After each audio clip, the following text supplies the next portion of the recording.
देखिए, किसी भी देश के हथियारों के जखीरे में ना हर मिसाइल एक जैसी नहीं होती। कुछ होती हैं बड़े खतरों को दूर रखने के लिए, मतलब युद्ध को शुरू होने से पहले ही रोक देने के लिए, और कुछ होती हैं बिजली की तेजी से सटीक निशाना लगाने के लिए। तो चलिए आज भारत के दो सबसे अहम मिसाइल सिस्टम्स को समझते हैं, अग्नि और ब्रह्मोस। तो इसे समझने का सबसे आसान तरीका क्या है? सोचिए, एक तरफ एक भारी भरकम घन जो एक ही वार में बहुत बड़ा नुकसान कर सकता है, और दूसरी तरफ है एक सर्जन की तेज छुरी जो बिल्कुल सटीक काम करती है। अग्नि मिसाइल भारत का वही सामरिक घन है, एक स्ट्रेटेजिक हथियार। और ब्रह्मोस वो तेज धार वाली छुरी है जो टैक्टिकल हमलों के लिए बनी है। तो चलिए पहले इस घन की कहानी को समझते हैं। बात करते हैं अग्नि की, जिसे भारत की डिफेंस स्ट्रैटेजी की रीढ़ की हड्डी माना जाता है। और इसका सबसे बड़ा मकसद, जैसा मैंने कहा, लड़ाई करना नहीं है, बल्कि लड़ाई की नौबत ही ना आने देना है। तो भाई, अग्नि आखिर काम कैसे करती है? ये एक बैलिस्टिक मिसाइल है। इसको ऐसे समझिए जैसे किसी ने एक पत्थर को पूरी ताकत से आसमान में बहुत ऊंचा और बहुत दूर फेंका हो। शुरू में तो रॉकेट की पावर लगती है, लेकिन एक ऊंचाई पर जाने के बाद ये बस गुरुत्वाकर्षण के सहारे अपने टारगेट पर गिरती है। बैलिस्टिक मिसाइल का सिद्धांत बिल्कुल यही है। तो अग्नि की खासियतें क्या हैं? सबसे पहली और बड़ी बात, इसे पूरी तरह से भारत के अपने डीआरडीओ ने बनाया है। ये लंबी दूरी तक जमीन से जमीन पर मार करती है। इसमें ठोस ईंधन का इस्तेमाल होता है, जिसका मतलब है कि इसे जरूरत पड़ने पर बहुत जल्दी लॉन्च किया जा सकता है। और सबसे अहम बात, ये भारत के न्यूक्लियर प्रोग्राम का एक बहुत बड़ा आधार है। अब जरा इस टेबल पर नजर डालिए। ये दिखाता है कि वक्त के साथ अग्नि की पहुंच कितनी जबरदस्त तरीके से बढ़ी है। अग्नि 1 जैसी मीडियम रेंज मिसाइलों से शुरू होकर आज भारत के पास अग्नि 5 और यहां तक कि अग्नि 6 जैसी इंटरकॉन्टिनेंटल बैलिस्टिक मिसाइलें हैं। मतलब ये एक महाद्वीप से दूसरे महाद्वीप तक निशाना साध सकती हैं। ये वाकई एक बहुत बड़ी स्ट्रेटेजिक छलांग है। तो असल मुद्दा यह है कि अग्नि को बनाया ही नहीं गया है हमला करने के लिए। इसका काम है भारत की नो फर्स्ट यूज, यानी पहले इस्तेमाल नहीं की न्यूक्लियर पॉलिसी को ताकत देना। मतलब भारत कभी भी पहले परमाणु हमला नहीं करेगा, लेकिन अगर किसी ने हम पर हमला किया तो हमारा जवाब इतना तगड़ा होगा, इतना भयानक होगा कि दुश्मन दोबारा ऐसी हिमाकत करने के बारे में सोचेगा भी नहीं। अग्नि का होना ही अपने आप में एक संदेश है। चलिए अब कहानी के दूसरे किरदार से मिलते हैं, ब्रह्मोस से। और अगर अग्नि वो भारी घन था, तो ब्रह्मोस वो तेज धार वाली छुरी है, एक सुपरसोनिक छुरी। तो ये अग्नि की तरह आसमान में ऊंचे नहीं जाती, नहीं, ये एक क्रूज मिसाइल है।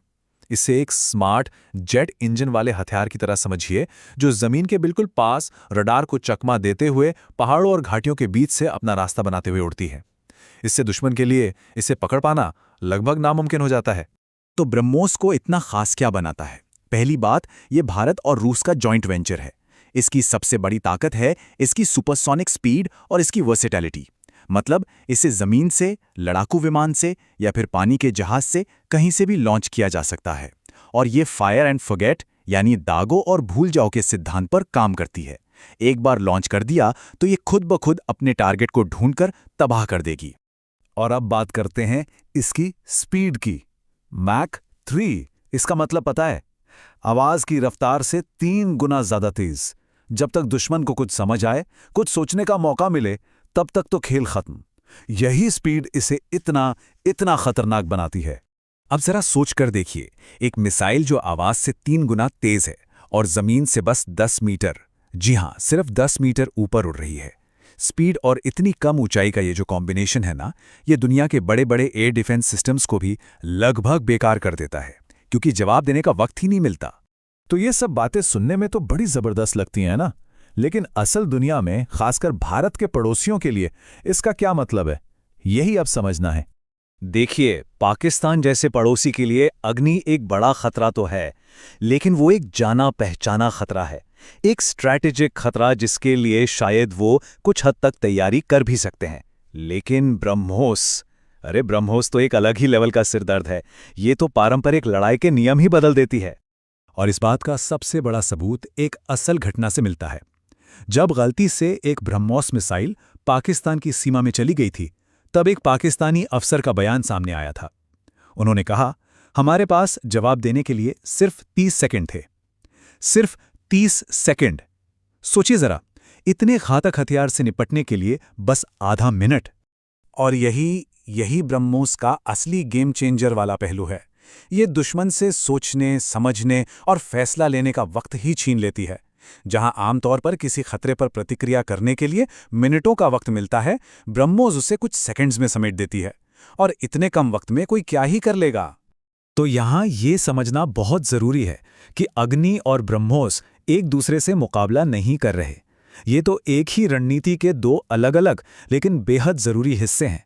अगर अग्नि वो भारी घन है जो दुश्मन को दूर रखता है, तो ब्रह्मोस वो तेज छुरी है जो जरूरत पड़ने पर सटीक वार करती है।